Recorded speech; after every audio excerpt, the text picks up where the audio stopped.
What is going on, everybody? Welcome back to College Football Talk with Peter Burtonette. If you've watched this channel for long enough, you know this is not an episode I'm looking forward to.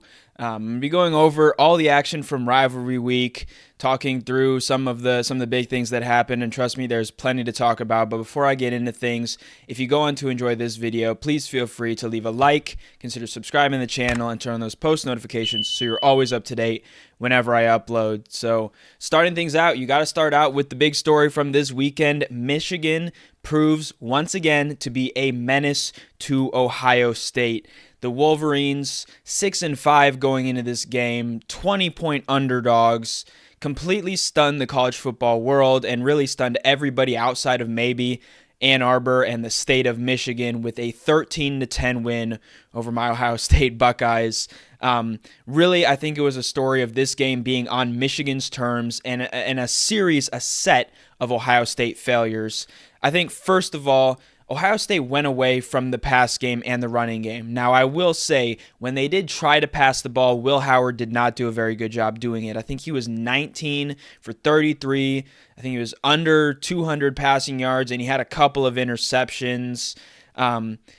Also, it was a horrible fourth quarter. But I guess going back quickly to that first point, when you know that you have two of the best defensive tackles, not only in the Big Ten, but nationally, and two guys who are likely to be top 20 picks, definitely both Kenneth Grant and Mason Graham are first-round NFL draft caliber players. So when you try to run up the middle, you know that's going to fail. I just can't explain why they kept trying to do that, but Michigan did a phenomenal job at stopping them. Ohio State, when they did go to the outside, they were able to move the ball a little bit, but Michigan hunkered down every time, and they forced a couple of field goal attempts, 3 total, 2 of which were missed by Jaden Fielding, and you have to feel for him. Just tough for him, and that was one of the points of failure for Ohio State. Mentioned already in passing earlier, it was a horrible fourth quarter. The Ohio State offense had 9 plays, and they were only able to total 10 yards, 1 passing, and they only had a minute 57 time of possession. They just couldn't get anything going really in the second half at all. They were held scoreless in the second half since I'm not sure when. It was their lowest point total, 10 of the entire season. Another, key play late, Michigan had the ball 3rd and 5 or 6, right around midfield. They would have been just outside of field goal range. I mean, it would have been a 60-something yard attempt, I think, if they were even able to pick up a yard or two. Jack Sawyer, after making a huge play on the goal line, huge interception earlier in the game that seemed to maybe be the play to turn the tide. Gus Johnson certainly thought so, proved to be pointless, I guess.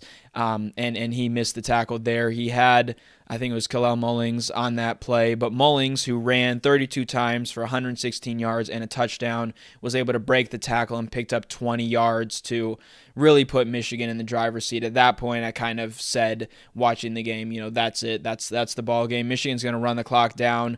They did end up leaving about 40 seconds left on the clock. Thankfully, Joel Klatt, there was also that 10-second runoff, kind of questionable. I think it was because a helmet had come off, so there's a 10-second runoff or something like that. I'll have to clarify what it was, but it did make sense after Klatt explained it. For Ohio State, it's the 4th straight loss to the Wolverines. Does that mean it's the end of the day for Ryan Day? I think the only thing at this point that should save his job is winning the national championship. I have long been a Ryan Day supporter. I think he is not only a good coach, I would even argue a great coach, but he is an even better person. However, when your season comes down to winning this game, it's not, I don't think, a Ryan Day problem. It's a Michigan problem. It's when he gets into this game, he just gets uptight. He makes questionable decisions, questionable calls, and you can see kind of that lack of discipline and just like definitive purpose for Ohio State that they had under Urban Meyer. So I think it's going to be tough. I don't think Ohio State will actually do it and fire Ryan Day, and maybe unless they get whooped in the first round of the playoffs, because that's the thing for Ohio State. Their season is still in front of them. This is obviously a massive disappointment, really a failure, and it's an embarrassment for the program to lose in this way, but they do still have the season in front of them. So it'll be interesting to see where things shake out. A payout would be, I think, $37 million to fire Ryan Day. So I don't see that happening. Obviously, A&M has fronted the bill for a massive firing, massive payout to Jimbo Fisher. I think that one was something like $75 million. And the AD at Ohio State now, Ross Bjork, was Texas A&M's AD. So it is possible he might pull the trigger there. Another takeaway from this game is the question of flag planting. Is it something that's earned, or is it something that's over the line? It happened elsewhere in college football. Obviously, it happened in the Ohio State-Michigan game. It happened in Florida, Florida State, North Carolina, NC State, and then a pitchfork planting in Arizona State at Arizona. So the question here is this something that's disrespectful, or is it something that is earned by these teams that get the win? I think to a certain extent it is disrespectful, but I think it is something that's earned because you win that game on the field, and you're basically saying this is our territory this year. I think the response of creating a fight out of it is two-sided. I think it is a little bit of a, loser mindset, not being able to be graceful in defeat, but I think it is also a stand your ground thing. So I think it'll be interesting to see in the coming days what the NCAA does, whether they, outright ban these flag plantings or try to create something so it doesn't happen. Personally, I think if it can be more managed, and if it doesn't elevate to where people are getting hurt, it's one thing to kind of, fight a little bit. Really they're just kind of rumbles rather than an all-out brawl where we're seeing, bloody injuries or anything like that. But it can elevate to that level. So that'll be something to watch. The NCAA can put an end to it right now and not even have to worry about it, or they could let it go, and that could potentially have consequences in the long run. But enough about that discussion. Moving into the rest of what happened in college football, it was a Texas hold'em.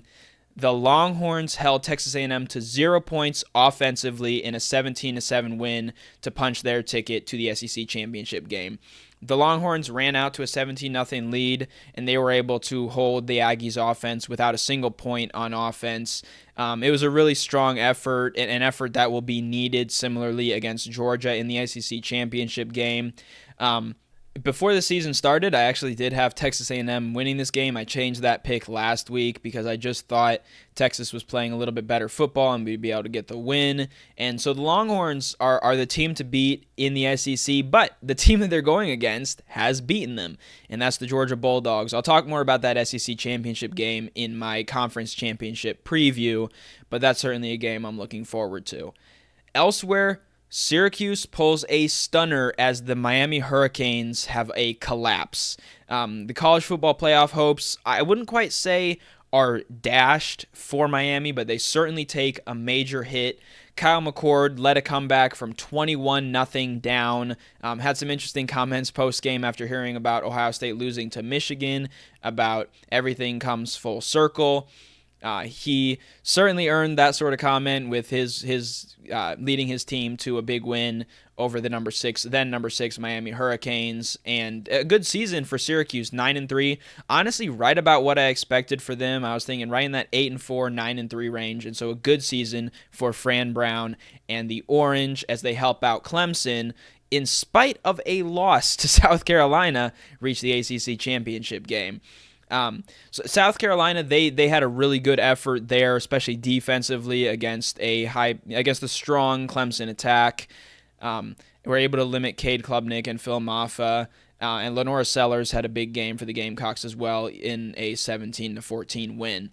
So now, looking ahead to these conference championship games, you've got Oregon and Penn State in the Big Ten championship and Georgia, Texas in the SEC championship.